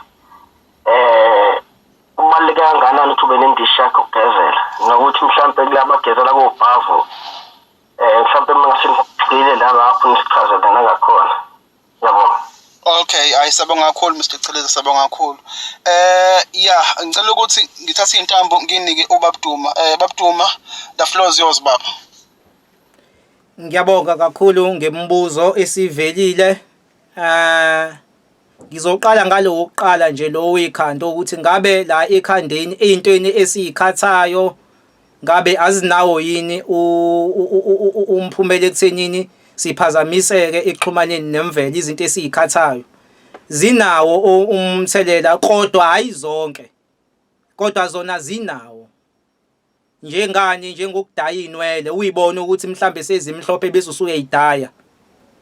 Kuyawulimaza lo kukulimaze lokho ngoba unwele nonwele makuthiwa siyajula ngale yeinwele lunembobo luyaphefumula unwele nalo lunembobo lezo imbobo izona ezisebenzayo ekuconnectiseni nomkhathi. Unwele nje nonwele olulodwa lunembobo, liyaphefumula, inwele ziyaphefumula. Mawukuze kusho njalo ukuthi inwele ziyaphefumula. Yebo ke ziphefumula ngaleyo mbobo leyo. Ngale nkathi inwele uyishisa okusho ukuthi wena uyayiblocker le yambobo iyavaleka liyana. Awubusakwazi ekutheni ziphefumule ngendlela okuyiyona yona. So engikwaziyo nenginesho yako iloko okudaya inwele okuthini ke kuyakwazi ekutheni kublock ngoba nosisi futhi igqoko lezi ezifakwayo lezi amawigi nalezi exhunywayo inwele nazo futhi ziyakulimaza kakhulu lezi ayilento lena lezi ayinwele ngoba zona ke zenza nje lezi igqoko njengoba sengishilo ngathi kune energy esilandayo lapha elangeni futhi ngale nkathi ufake lesi sigqoko lesi okusho ukuthi wena uyicindezelile uyivalele kahle kahle awukwazi ukuconnecta nemvelo awukwazi ukuconnecta nomdali awukwazi ukuconnecta ukuthola leya energy yelanga engena ngenwele efika ikucharge mawusuku ufake lezi ayinwele okusho ukuthi wena kahle kahle uthathe isinqumo sokuthi uzikhathe wena nezidalwa nomkhathi nemvelo ngakho zingozi kakhulu lezi ayinwele ngeke ngithi mangikhuluma ngazo ngiluleke kube khona abaye bathi haya yikho lento oyishoyo bangayithathi serious lokho kodwa kumuntu ojulile ukhona usiso wakwangitshena wathi hey ungalisho uliphinde mina mangifika endlini nje ngifake legqokwa into yokuqala engifike ngiyenze ngiyayikhumula ngoba ngisuke ngingasafuni lutho angani yabo bakhona ke abantu ababa nenhlanhla yongibulelwa izinto ezikanjalo omunye njena ayifake kube sengathi uthwele nje umthwalo osindayo imindeni yakubo iyazama ukuconnecta nayo ukuthi hayi lento oyenzayo uyayicindezela thola ukuthi yena ke aka understand yabo agcine kwenza kodwa nakhona futhi ukuyisitha inwele ngalendlela ngalokho kweyigqoko ezifakwayo amawig ukuluka ama extension yonke loyo nto usukuyikhatha wena neuniverse yebo cabanga ukuthi ngikukhavile lokho kwenwele bese sengi-eda nje sengenzela konke ubulili bazi bese sekuzoba ke umbuzo lo obuziwe omunye kombe ukhuluma ngani sengilibele ngicela ungikhumbuza ngiyabonga sengiyakhumbula naloko kwesidalwa ukulala unqunu sekuyabuya manje emqondweni cha lokho kwendishi kubalekile ekuthenini ube nendishi yakho angiphinde lokho kubalekile ekuthenini ube nendishi yakho ungasherishi indishi nawo wonke umuntu osuke naye igcikeni mawusuke nje uyinsiza yakwenu umthetho nje ofika uthi noma ukhula uthola umthetho ukuthi iba nendishi yakho eqondile ngeyizathi ke ejule kakhulu engesikwazi ukuyichaza lana nowesigaba sazo nangokuqina nokujula kwazo ngesikwazi ukuyichaza ekutheni kungani ungayisherishi indishi nabanye abantu kodwa engakusho iba nendishi yakho eqondile straight akufanele ekutheni umuntu agezelane nomunye umuntu ngendishi kufanele uyithengele indishi yakho uma sewukuthi sewufuna ukubuyela eqinisweni bese sesiyadlula futhi siyalaphayana ekulaleni ngabe ijulileke futhi le ukulala yo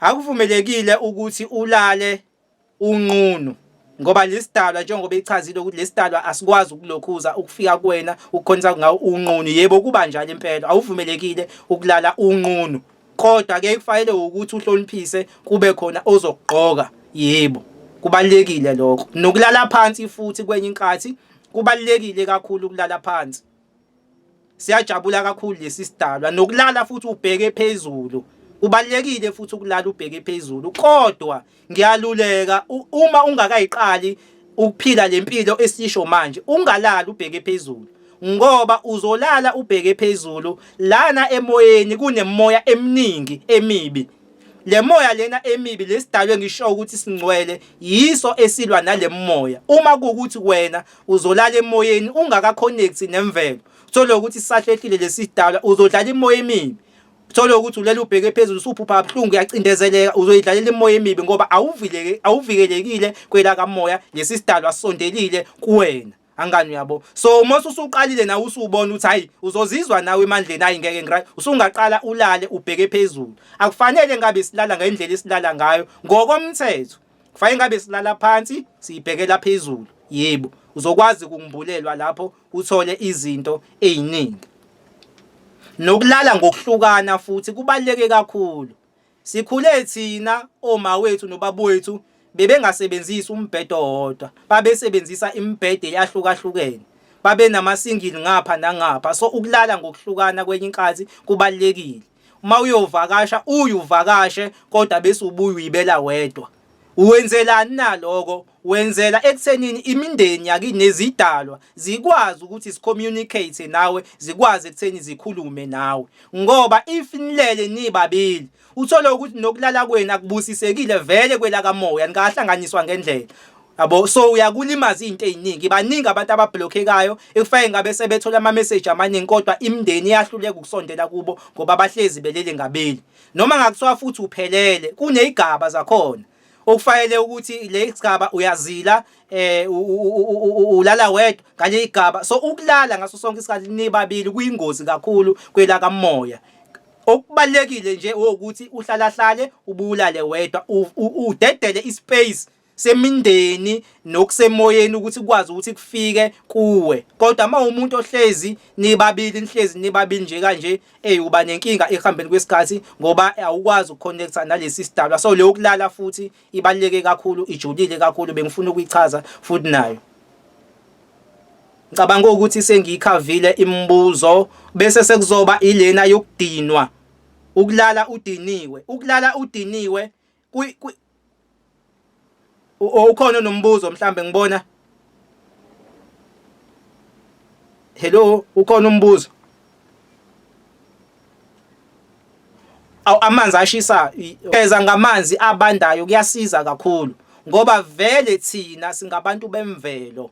Fanele ngabe vele sigeze emfuleni kodwa ngoba ke izimo sezimi kanje sesiyake manje sigeza la elokhuzini emagceni ezindlini.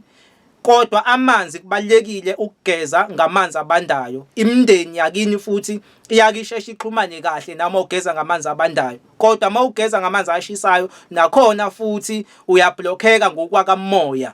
So kubalekile ukugeza ngamanzi abandayo ngaso sonke isikhathi uma ukuthi umuntu futhi esefuna ukubuyela eqinisweni. Vele sasingawasebenzisa amanzi ashisayo. Sasikade imvelo yethu thina sisebenzisa amanzi abandayo, into efike nabo nakhona futhi esilimazayo. So kubalekile ukugeza ngamanzi abandayo futhi. Ngicabanga ukuthi ngikulokhuzile sengikhavile lokho. Okay, angicela ngidedele isandla esiphakamayo zo2.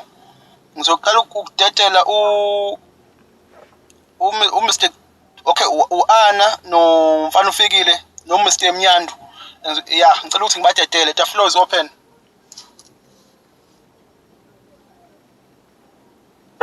Sanibonani. Mina ngicela ukuphendula lapho makhanya unombuzo akawubuza ukuthi umuthi noma impande inako yini ukuphazamisa okuthize.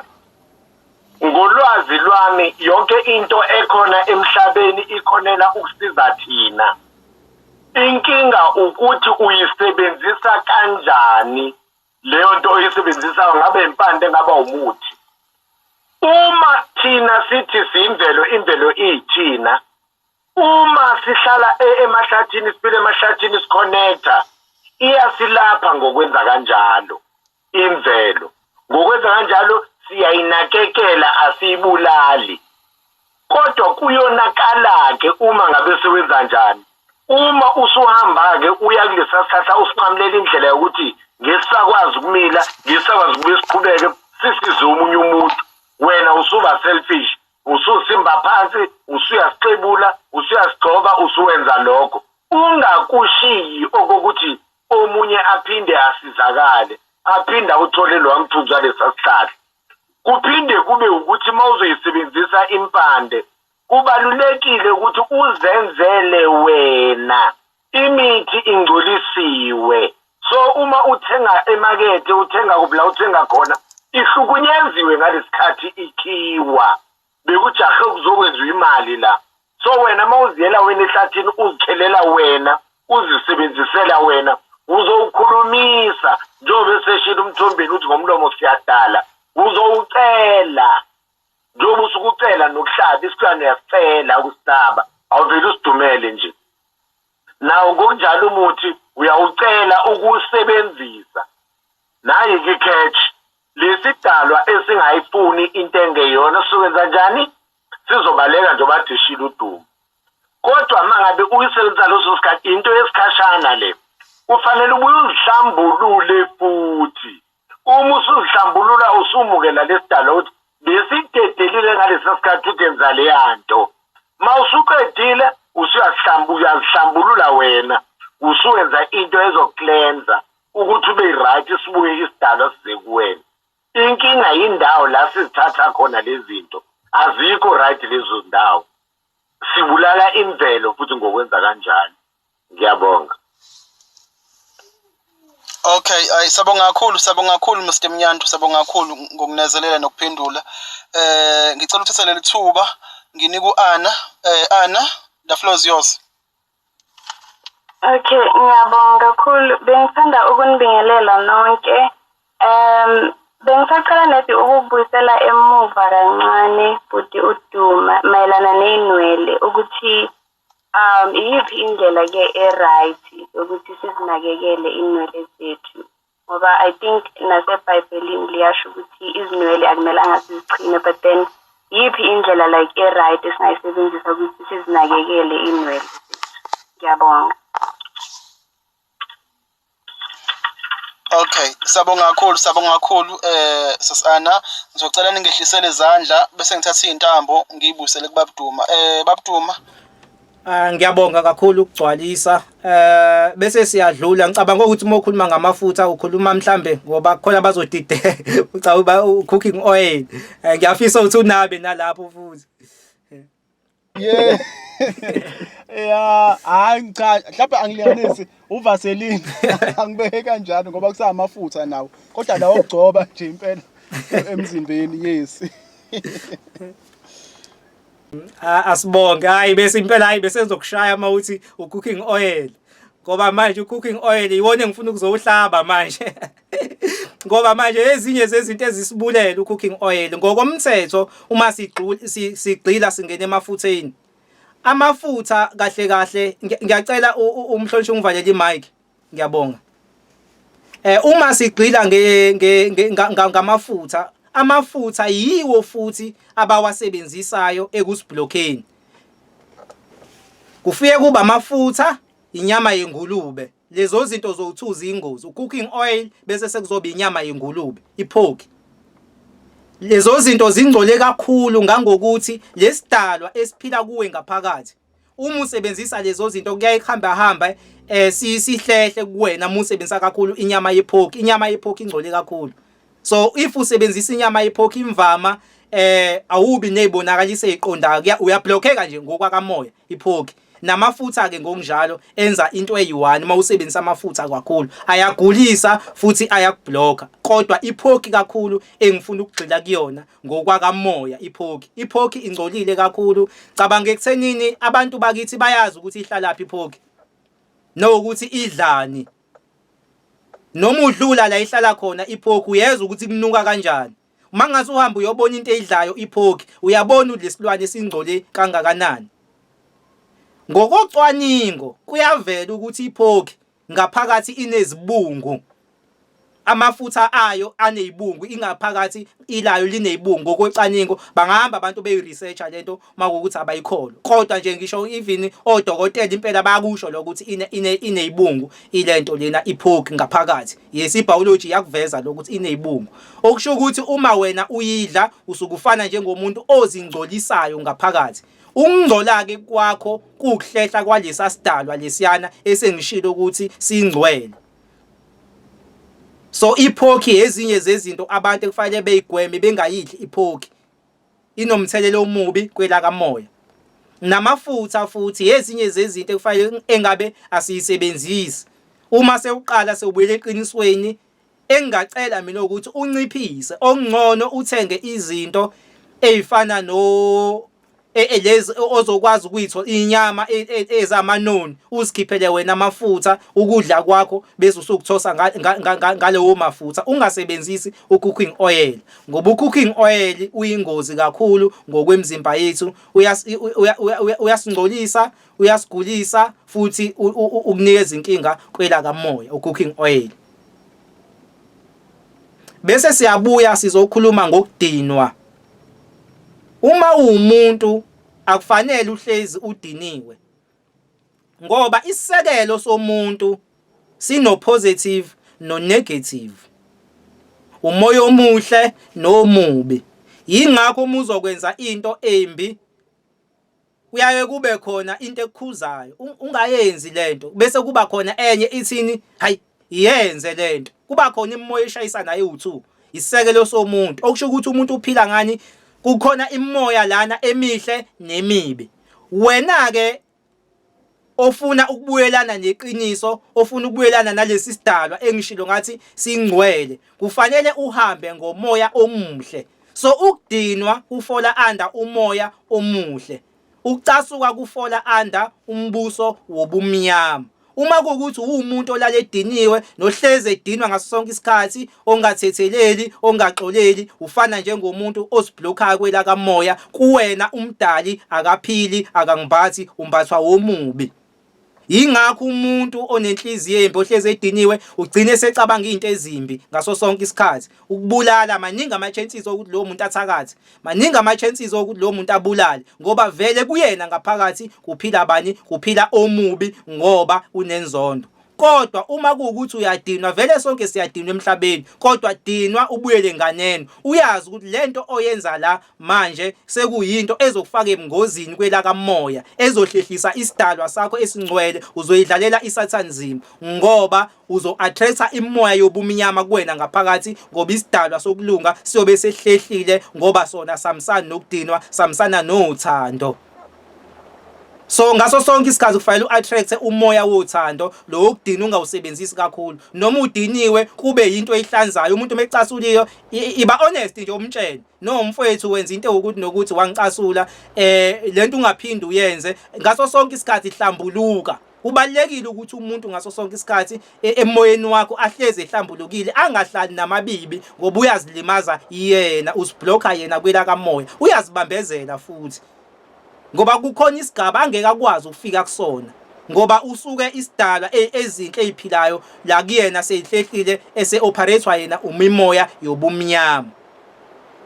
Cabanga ukuthi nginabile futhi kuloko kudinwa bese senginaba sengilokhuza sengicacisa nje. Yebo kunjalo ukudinwa kuyingozi kakhulu kodwa ngaso sonke isikhathi kufanele ube umuntu osuke esebenzisa umoya wothando. Uma kuwukuthi ucasukile dlulisa, uma umuntu enza into ebuhlungu hamba umtshele. Ncamela ukuzondwa kunokuthi wena uzonde. Akubi ibona abantu abakuzondayo ngobani umtshenile ukuthi wenza into ebhedayo bese yakuzonda. Ungabi nankinga futhi nalokho, jabulele okunokuthi uzonde ngoba manje umuntu ozocindezeleka uwena ngoba ngale nkathi uzonda umuntu ungamtsheni ukwenza into ebuhlungu ulokhu umbuka awumtsheni. Ngale nkathi uthinteka uvuka inzondo lesasidalwa kuwena sokukhanya siyahlehla simela sihambela kude. So kubalekile ngaso sonke isikhathi ukuhlanza umoya wakho nenhliziyo yakho. Sibuye futhi enye into ejulile futhi kakhulu ehamba ibanga elide kwela kamoya ukuhlala endaweni enithi ehlambulukile. Kubaleke kakhulu ukuhlambuluka ngokwenhliziyo nasendaweni ohlala kuyona futhi kufanele ibe neat ibe yinhle. Akufanele ulale ungashanelile, akufanele uhlale eyibini. Indawo ohlala kuyona kufanele mawufika uyivule ishawe umoya. Indawo ezamakhona kufanele ususe wonke udoti ongaphakathi. Ngaso sonke isikhathi indawo ohlala kuyona kufanele ibe neat ishawe umoya ibe yinhle nje uyithande. Ingubo lala ngazo kufanele uyiwashe ngaso sonke isikhathi. Sebenzisa izinto ezineat ngoba ukuhlanzeka uhambisana nalesi sidalwa engishilo.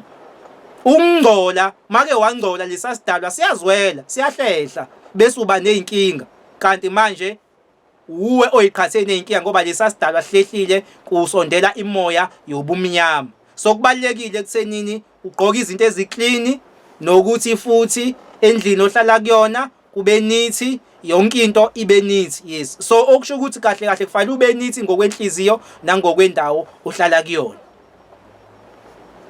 Nakho futhi kubalekile, angazi noma mhlawumbe isakhona eminye imibuzo sikwazi ekuthenini siyithathe.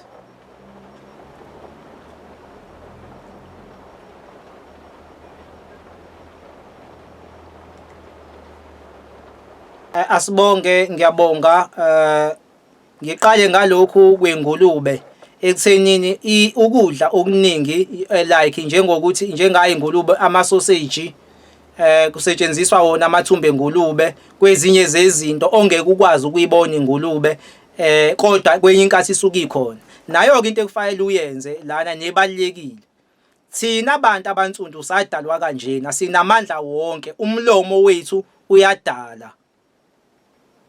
Angikuphinde futhi lokho, umlomo wethu uyadala, okusho ukuthi wena uma kuwukuthi usubuye negrosa yonke, kubalekile sizwe sakithi ukuguqa uxhumane nalesi sidalo esiwumoya, bese usucela sona ukuthi uyacela ekuthenini izinto ezilapha ezingene ngokungekho emthethweni, lokho sokubalile, hayi lokho kwenze ngenhloso ukuthi uthenga inyama yengulube, yabo, lokhu nje okuseceleni. Uyacela ekuthenini kuhlambuluke lokudla, kwamukeleke emndenini elelothuni lomhlabathi nasemoyeni, lokudla ucela ukuthi kuhlambuluke, bese uthatha amanzi, bese lawo manzi bese usuyachela uhlambulula ukudla. Iyona ndlela engakusiza-ke nengivamise ukuyisebenzisa mina mangisuke ngithenga ukudla. So uma usuke uthenga ukudla kubalekile ekuthenini ukudla ukuhlambulule ngaso sonke isikhathi into ozoyifaka. Ingakho futhi nalokudla lokho okudlayo nje ike kuthiwe kubusise eqala, kwakusuke kuvikwa into ezikanjalo. Uma ukubusisa futhi ukudla, abanye abantu bavele besha ezinye zezinto, uyabo, kanti manje kubalekile ukuthi ukubonge kodwa at the same time bese usucela kakhulu ekuthenini njengoba uzodla lokudla ucela ukuthi la kungcole khona, ucela ukuthi kuhlambuluke nemndeni odla nayo, ngoba sonke masidla sidla nemndeni elele iphila legazini lethu, kwi-DNA yethu, kwamukeleke nakuyo. So lento yokukhuluma nokuhlambulula iyasiza kakhulu, iyona ekwazi ekuthenini ikusize ezimeni ezikanjalo. Ngicabanga ukuthi ngikukhavile lokho, ngoba thina umlomo wethu uyadala. Othi ngibuke isikhathi khona okunye osekufika manje, angazi noma ngingakwazi ukumpintshisa. Kukhona okunye sekufika hello, asiqhubeke, bengithi uyangena mfowethu.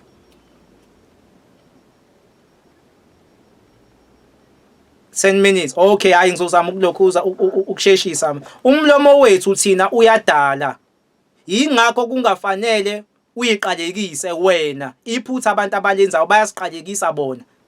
Hayi mina ngiyinto engento yalutho, uNkulunkulu wangidaleleni, wayengidalela ukuhlupheka, hayi mina ngiyahlupheka. Uma ukhuluma izinto ezinegative, loyo nto leyo uyayidala, uyayiqalekisa, uyazibopha wena, ngoba umlomo wethu thina uyadala. Ukukhuluma into uyayibopha ngokwakamoya. Yingakho nomsebenzi uma uzowenza kwakungafanele usho idate, ngizokwenza ukuthi ujike ungayenzi lonto, ngoba into osuyishilo sewuyidalile.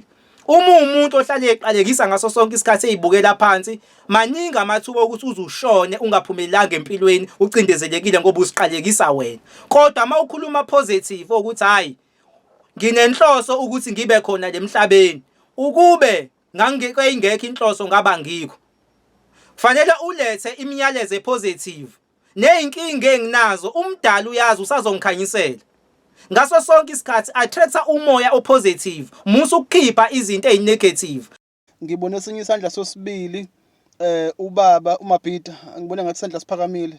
Mr Mnyane uzocela ungehlisele nje isandla. Baba Mabhida, the floor is yours baba. Yebo baba. Yes.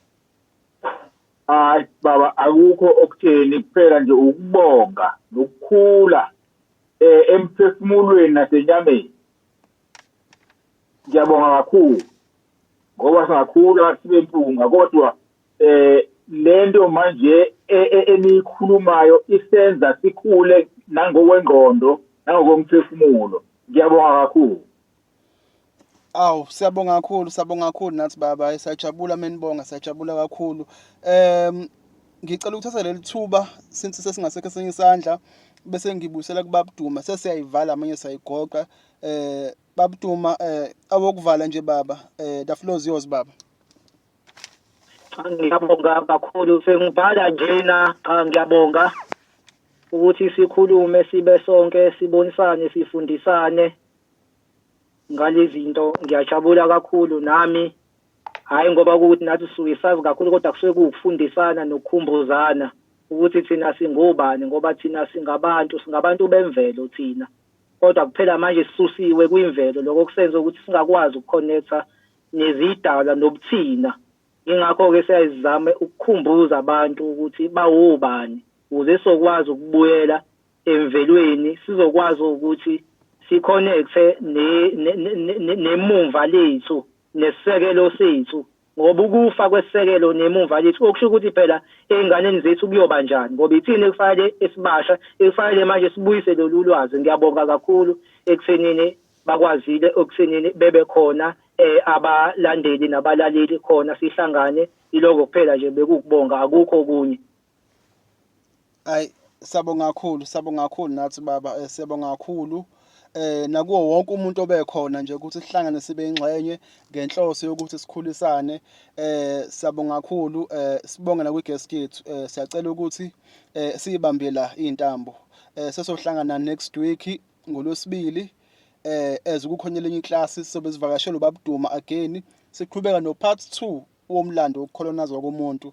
Sicela ukuthi siyibambe la. Sabonga kakhulu, inkosi nibusise, niphile nje nonke. Ngiyabonga kubalandeli bami la ku-YouTube. Ngiyacela noqala ukungena kuleli page uba-subscribe, a-like, a-click ne-bell, athole namanye amavidiyo azongena. Abafisa ukuba ingxenye yeklasi sikhulume nje sonke, lingena ngo-7 to 9. NgoLwesibili lizobe likhona sikhuluma futhi. Cela awathape leya namba enyakaza lapha phezulu, uyobe sethola ilinki. Ukubhukha u-35 rand nje kuphela, sixoxeni sonke sindawonye.